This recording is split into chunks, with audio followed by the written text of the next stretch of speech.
Ever wondered what happened to the Garden of Eden after Adam and Eve were exiled? The Bible tells us God placed something extraordinary at its entrance to guard the way to the tree of life. This wasn't just a simple gatekeeper. It was a celestial security system of epic proportions, cherubim and a flaming sword. So, who or what are cherubim? When you hear the word cherub, you might picture a chubby, winged baby, but that's a later artistic interpretation.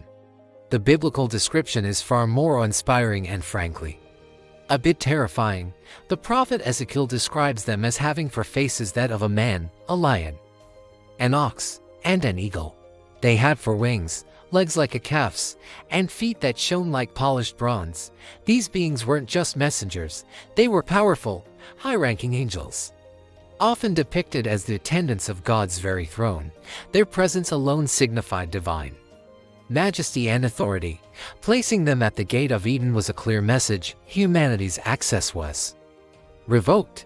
But the cherubim weren't alone. The scripture mentions a flaming sword which turned every way. Imagine a blade of pure fire, constantly moving, relentlessly scanning every direction. This wasn't a sword wielded by a cherub. It seems to have been an independent, self-moving entity, a living barrier of divine fire. It represents God as pure and unapproachable holiness and the active judgment that now separated humanity from paradise. The combination was unbeatable: the intelligent, powerful cherubim as the sentinels and the inescapable flaming sword as the ultimate deterrent. This story from Genesis isn't just about a locked garden, it's a powerful symbol. It illustrates the profound separation between humanity and God that resulted from disobedience. The way back to paradise, to that perfect communion, was now impossible for humans to achieve on their own.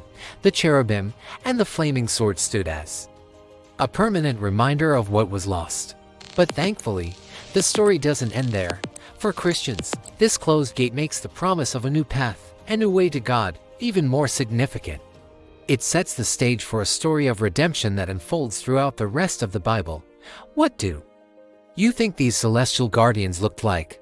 Let me know your thoughts in the comments below. Thanks for watching, and don't forget to like and subscribe for more deep dives into fascinating stories.